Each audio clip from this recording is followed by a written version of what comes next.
Thank you for tuning in to the Peoplz and Dragons. If you enjoy the content we provide, then subscribe, like, and maybe join in on the action at www.pndrpg.com.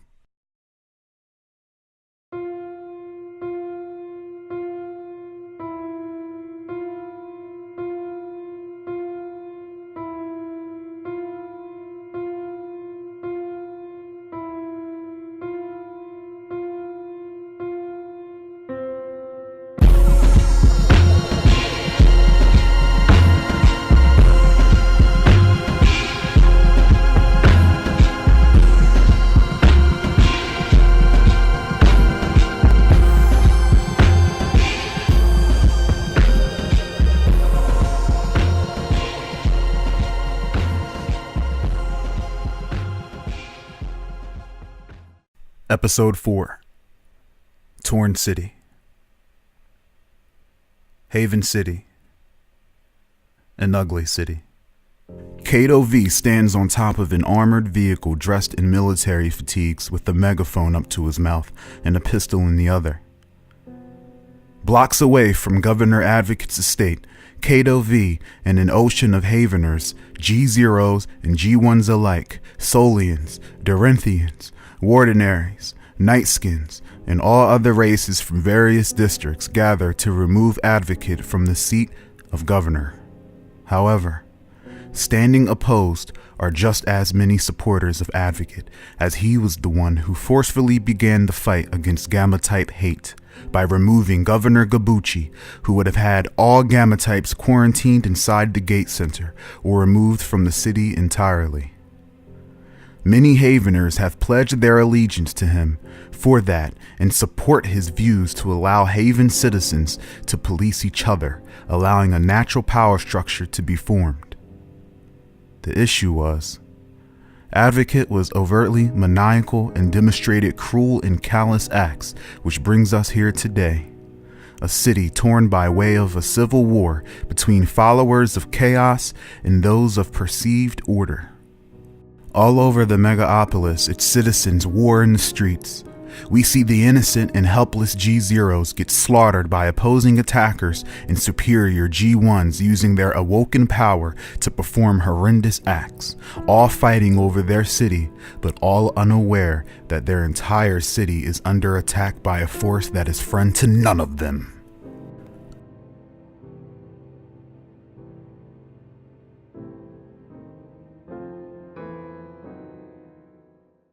Under the night sky reflecting bright neon lights off of its polished hood, we see a large bus speeding down a back road slum, avoiding riots and chaos occurring within the streets of the 13th District.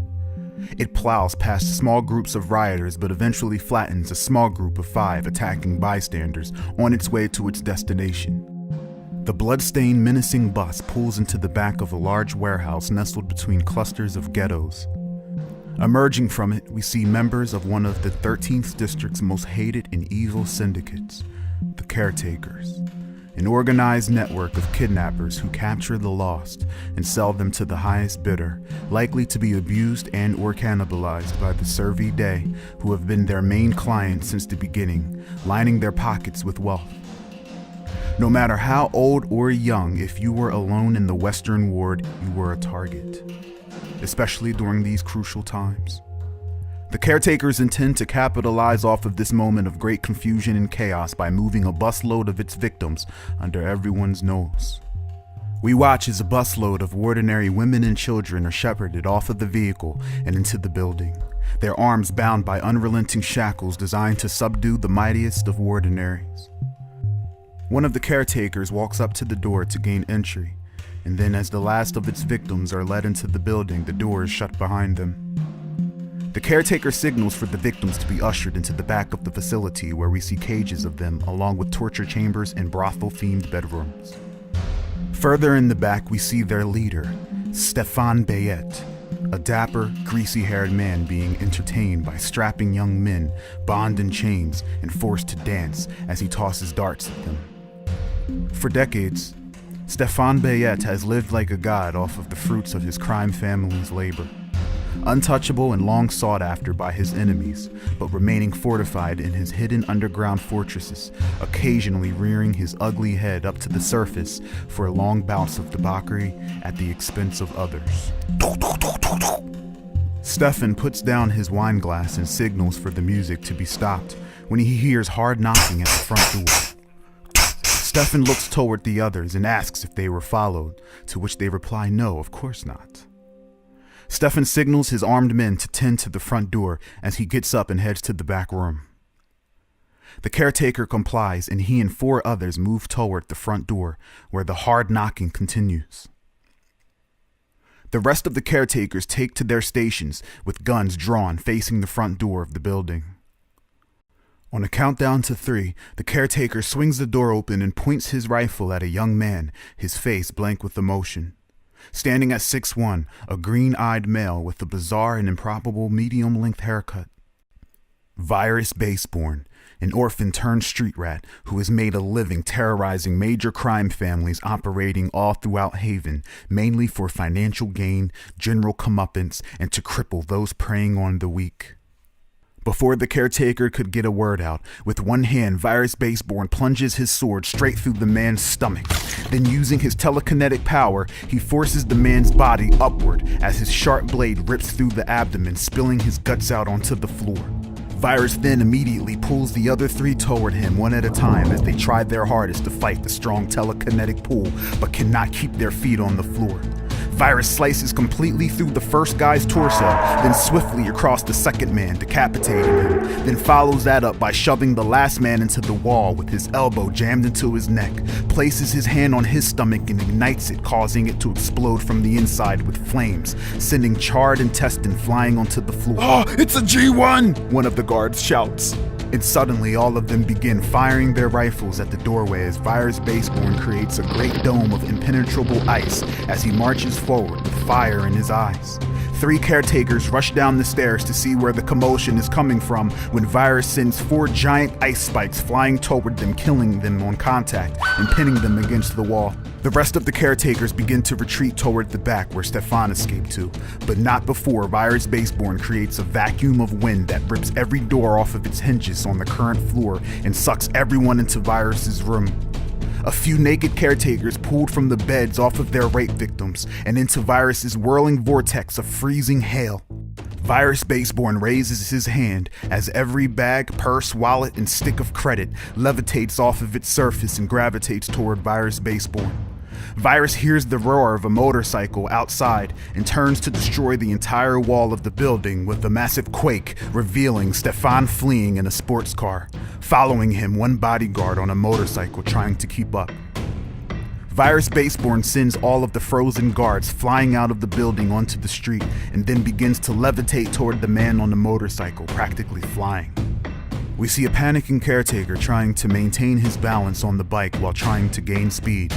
He turns around and sees a levitating Virus Baseborn glowing with fiery eyes, with thousands of sticks, wallets, and bags of cash and credits orbiting around himself while flying towards him, when suddenly, Virus Baseborn's sword comes spinning out of nowhere, dicing right through both of the cyclist's arms, causing him to lose grip and go flying off of the bike. Virus Baseborn landing in his place. A panicking Stefan looks into the side view mirror and sees Virus Baseborn catching up to him on the bike and begins sweating profusely.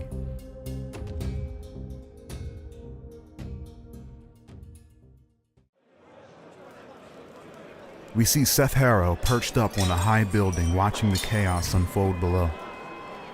Seth Harrow understands what's happening in the city based on the information he acquired from Hunter Gossip's emails, which states that Haven will undergo a period of chaos during the final phases of Emerald Prophecy. However, what is apparent is that they did not expect a few events to occur leading up to now, such as the exposure of the Survey Day cult. Seth Harrow knows that the stakes are high, and choosing sides is not on his to-do list. Instead, he observes.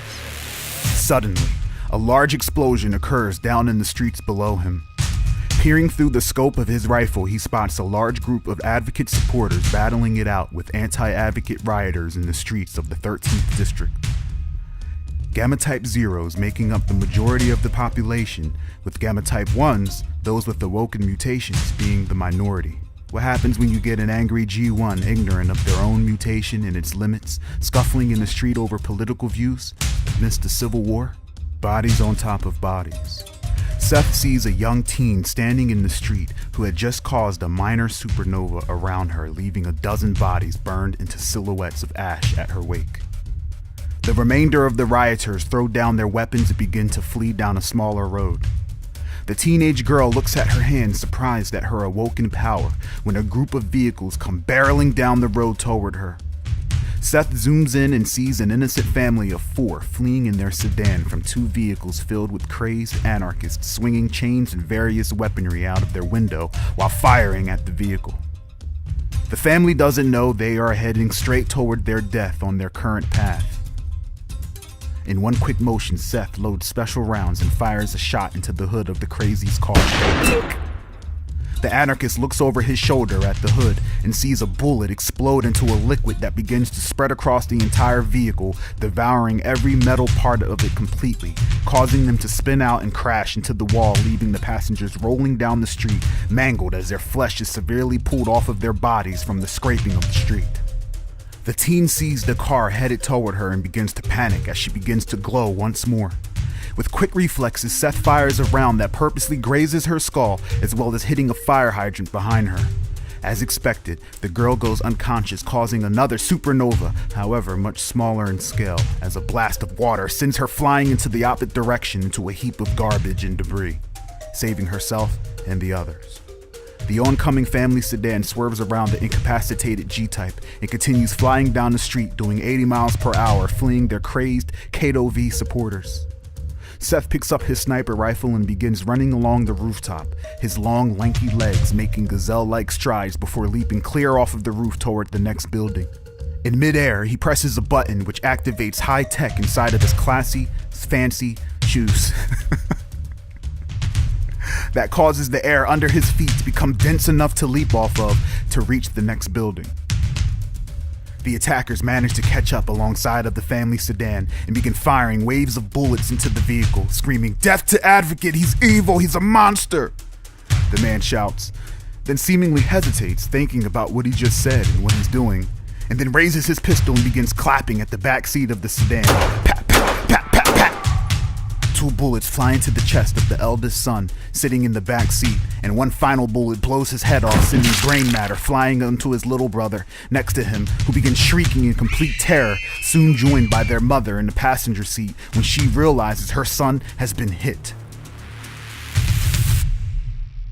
We see an old and weathered vehicle pulling up to the stoplight, then proceeds forward as it immediately turns green.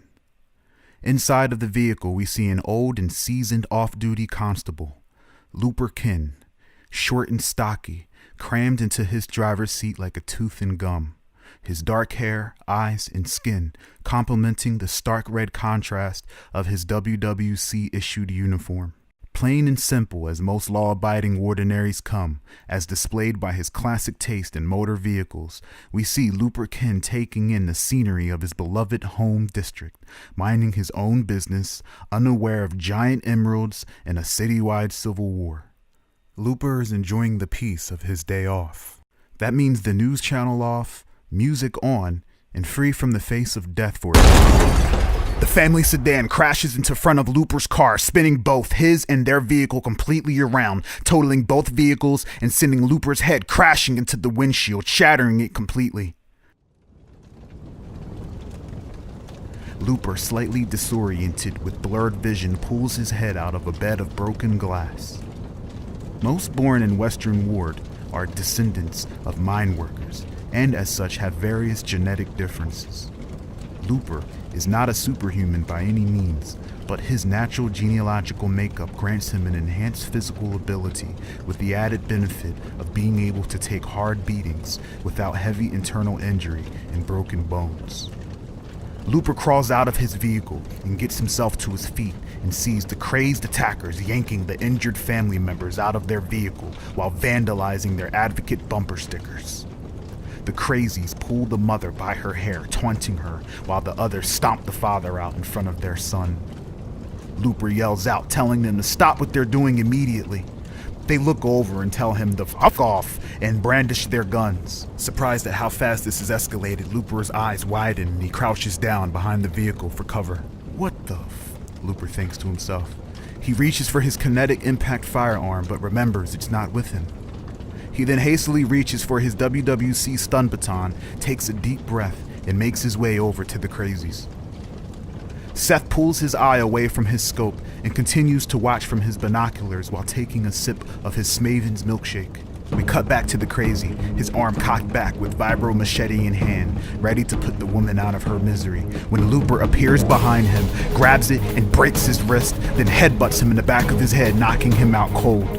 Looper then charges forward while holding up the captive as a body shield. The crazy standing yards away begins firing at Looper, but immediately has his gun shot out of his hand while also losing 2 of his fingers. Seth pulls away from his scope and then takes another big gulp of his milkshake, then looks back down into his rifle. Looper bull rushes the enemy into the vehicle and throws a monstrous uppercut, breaking his jaw. Then Looper sends a gut-busting knee into him, causing him to throw up and collapse. Another crazy brings a metal bat across the side of Looper's head, busting it wide open, but the tough Looper kin shrugs it off, grabs the bat, and the two begin to wrestle over possession of it. Another attacker plunges a knife into Looper kin's back and begins to repeatedly stab him. Whoop, whoop, whoop, whoop. Looper kicks the man off of the bat, sending him crashing into the driver's seat of the crushed vehicle, swings a double axe-handed strike into the knife wielder, stunning him, and then grabs his head and slams it into the hood of the car twice and tosses him aside. As the other crazy attempts to crawl out of the driver's seat he was thrown into, Looper runs over and slams the ruined car door on his leg, crushing it, and does so repeatedly until the leg is mangled, leaving the crazy screaming in agony, unable to move. The old Looper kin shuffles over to the hurt family, he too burdened by his recent injuries, but nothing he hasn't dealt with on a usual day. Looper attempts to call for backup when the dispatcher tells him that all of the constables have their hands full with an all-out war with strange robed men casting magic spells in the streets. Looper can't believe what he's hearing, thinking of it as some kind of joke. Suddenly, he sees several black jeeps pull up to the intersection, forming a blockade. 24 men hop out of their vehicles, all wielding AK-47s, and appear to be waiting for something. Seth watches from above, then focuses his sights further down into the distance, where he sees a black fancy sports car flying down the street doing a $120, and being chased by a man on a motorcycle with a cloud of loot surrounding him. We cut to Stefan screaming into his cell phone. "I'm approaching the intersection now! The motherfucker's right behind me! Pick him off! Pick him off!" Virus Baseborn sees the blockade ahead and leaps off of the bike and takes cover behind a vehicle as the entire blockade of caretakers begin to dump on him. Looperkin drags the family behind the car and believes that they're firing at him. He asks the father who these people are and why they're after him. In confusion, the mother shouts, "We support Advocate!"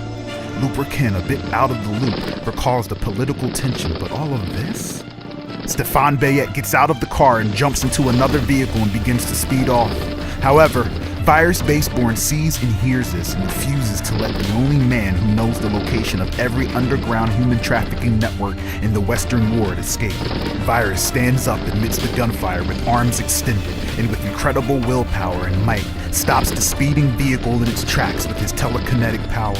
The amount of will and concentration this takes from this distance causes a giant vein to appear on his forehead as he grits his teeth.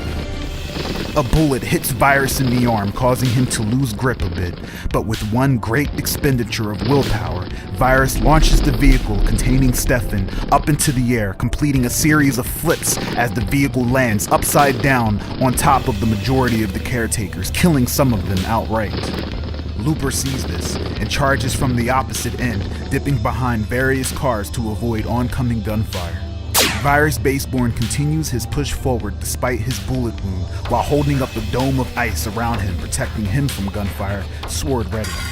A caretaker can be seen crawling over to his phone to call for backup, but a sniper shot hits the large storefront sign above him, sending it crashing into the phone, almost crushing the man as well, but he rolls out of the way.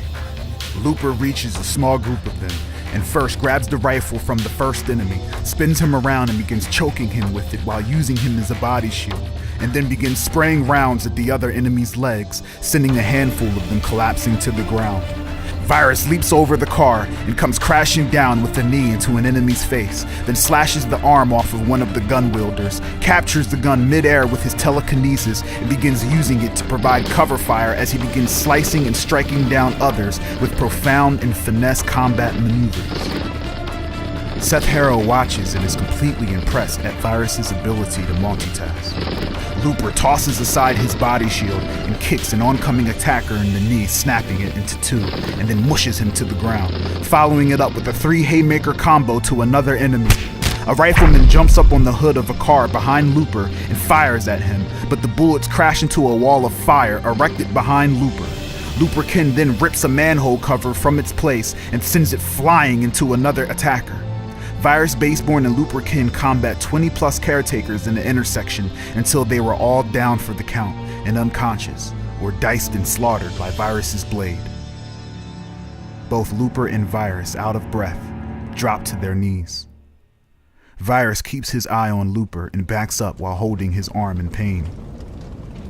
Looper notices the wound and suggests that he may have hit an artery. Virus ignores the diagnosis and stumbles over to the flipped-over vehicle Stefan is in and pulls his mangled, greasy ass out of the car, barely conscious. Virus runs his pockets, takes his wallet, watch, and platinum chain and stuffs it into his own coat. He then snatches the phone clenched in Stefan's hands, checks it to see if there is any information and contacts that he needs, and then also stows it away in his pocket. Looper walks up and asks Virus who the man was. Virus looks at Looperkin, then back at Stefan. Virus forms a knife out of ice in his hands. Looper shouts, "No!" but Virus impales Stefan's neck with it, then leaves it there to melt as Stefan dies, slowly choking on his ice-cold blood.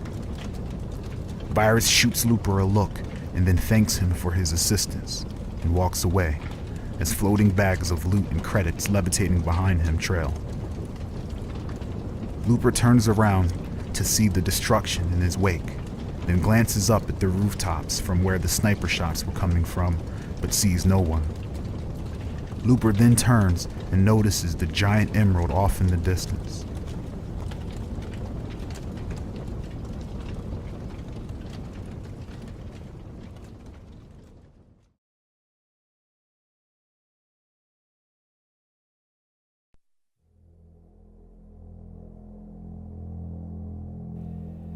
We cut to Advocate on his knees, being held captive by a blood-soaked and crazed Havener. The entire Advocate home can be seen engulfed in flames behind him. Advocate is beaten to a pulp, his clothes ripped and shredded. He looks up at Kato V, dressed in his fatigues, his green suit under, looking down at him in front of thousands of onlookers. Anarchy smiles up at Kato V and begins laughing. His blood squirts between his teeth. "I hope you're proud of yourself, Kato V. You really have the city going berserk." Kato V laughs and tells him that you took too long. You only had one job, Addison O. You only had one job. Kato adjusts the emerald pin on his lapel, then turns to the onlookers and says, "Let there finally be peace and security in Haven." Advocate, or Addison O, begins laughing hysterically, but not too long before Kato V puts a bullet between his eyes, killing him dead. The city goes wild and cheers Kato V's name. Kato V quiets them all down and says, "My name is Advocate, and I am your new governor."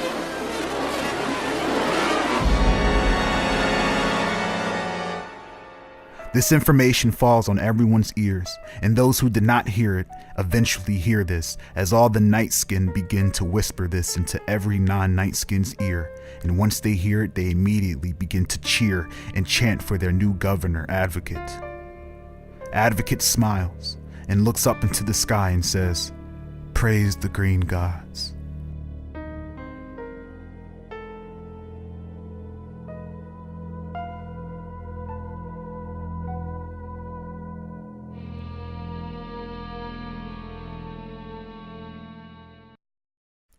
Thanks for watching Peoplz and Dragons, the interactive RPG game show.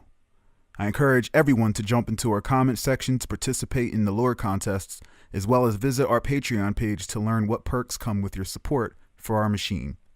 Peace.